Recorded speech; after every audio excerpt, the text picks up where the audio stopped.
Imagine trees could be growing on degraded land. Imagine desertification could be stopped.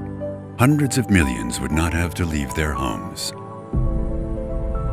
Imagine all that is needed is still there, right beneath our feet. Imagine a whole underground forest is waiting to emerge again.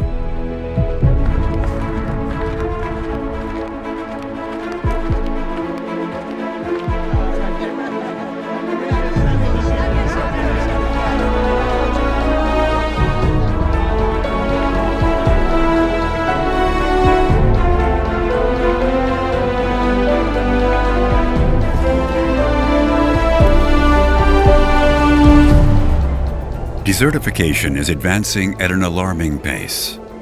People have given up. They feel like helpless victims of climate change and poverty, whose only option seems to be migration. But there is hope. Australian agronomist and alternative Nobel Prize winner Tony Rinaldo discovered a simple technique, making global regreening possible. What looks like small shrubs and bushes are actually trees, waiting for the opportunity to grow, feeding on the enormous root system that is still intact. The pruning consists in reducing the number of stems so that they can grow straight and tall. It's embarrassingly simple. People are expecting some big scientific explanation and complex machinery and all this kind of thing. It's embarrassingly simple, but I'm not ashamed because it works. The farmers manage the pruning themselves. Every 2 months we do the pruning. Word is spreading fast from Senegal to Somalia. In Niger alone, 6 million hectares of forest have already been restored. You can visibly see the difference. 7% of the Earth's surface could become green again. 2 to 3 billion hectares of land, producing wood and food for hundreds of millions.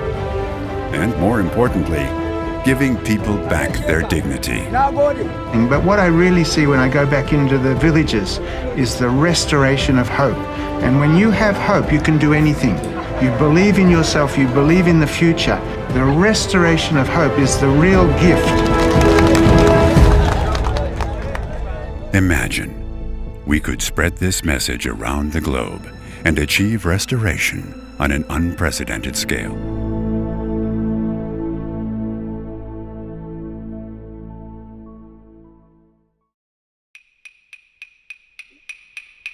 This is made of oil. This is made of oil. This is made of oil. This is made of oil.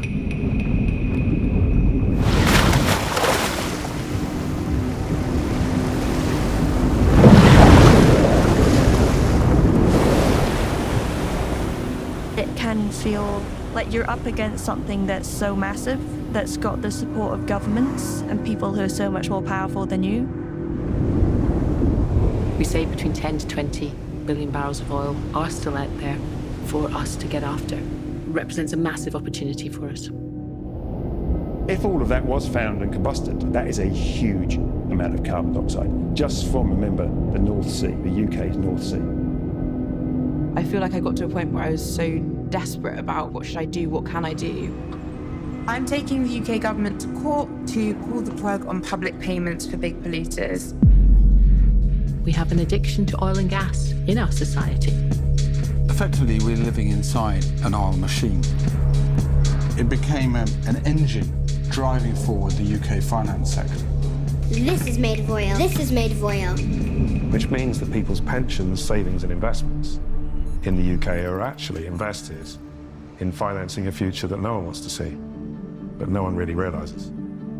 What career am I going to have based off of this, and where am I going to live? And what food am I going to be able to eat?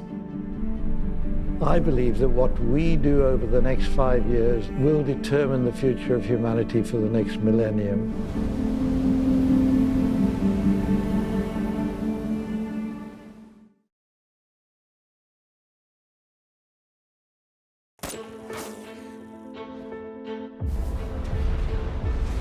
I'm about to tell you is a matter of life and death.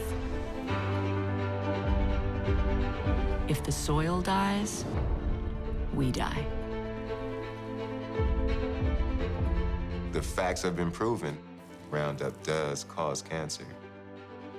If you burrow deeply enough, there is a pipeline of money from the pesticide industry into those universities.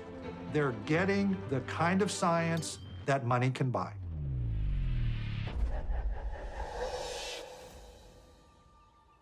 Nature is the mother of us all. And if mama ain't happy, we're f***.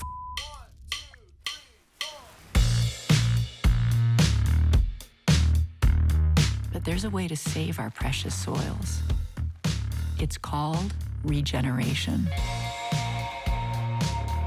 Regeneration is not just restoring the land to the state that we found it at, but actually making it better.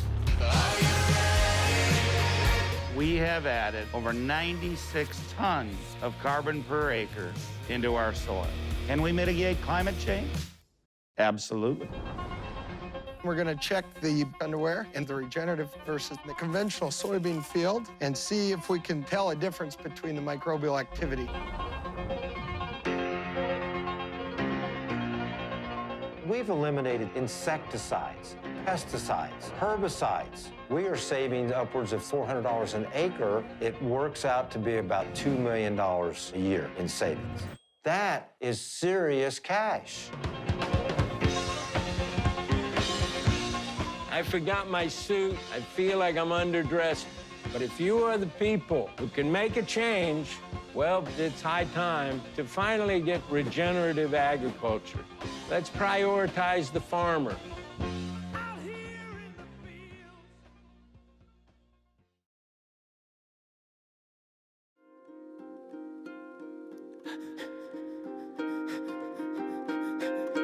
When I was a child, suddenly they were yelling out, they screamed, and all the kids ran down to the seashore, and there was this massive slaughter, just a part of any other hunting scene.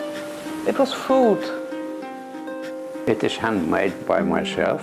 With the wires, you cut 3 times and down in the neck. We have set to kill them.